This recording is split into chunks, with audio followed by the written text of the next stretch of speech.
Chers paroissiens, avec vous aujourd'hui, j'aimerais revenir sur la première lecture.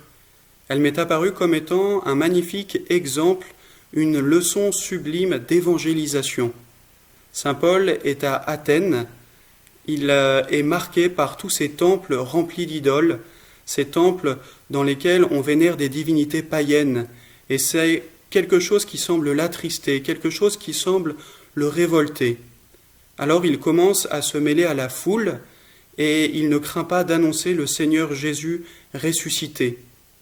On lui propose, parce que cela éveille la curiosité des uns et des autres, on lui propose de s'expliquer publiquement. C'est beau de voir comment saint Paul s'y prend.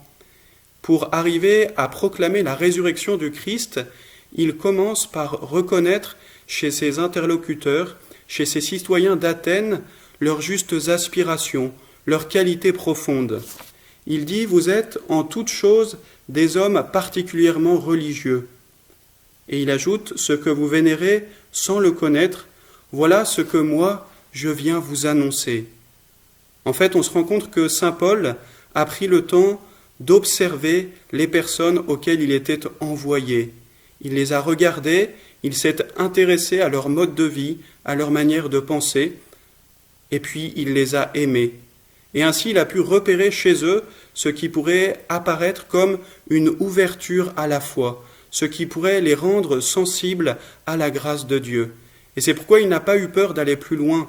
Après avoir mis en valeur leurs justes aspirations, il n'a pas hésité à déclarer qu'il fallait qu'ils se détournent des idoles pour se convertir au seul vrai Dieu, ce Dieu qui s'est révélé en Jésus, justement mort et ressuscité pour eux.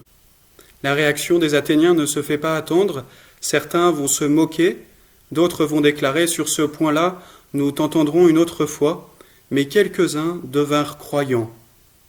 Vous voyez sans doute que ce que nous pouvons retenir de cette manière de faire de saint Paul, ce que nous pouvons retenir de cette sublime leçon d'évangélisation, c'est que nous ne devons pas avoir peur de proclamer audacieusement notre foi. Ce trésor, nous devrions vouloir le partager sans crainte d'être ridiculisés, sans peur d'être moqués.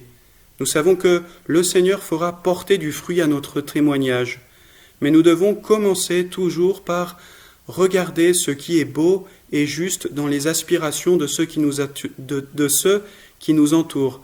Partir de leurs justes désirs, c'est une manière de les aimer et de les respecter.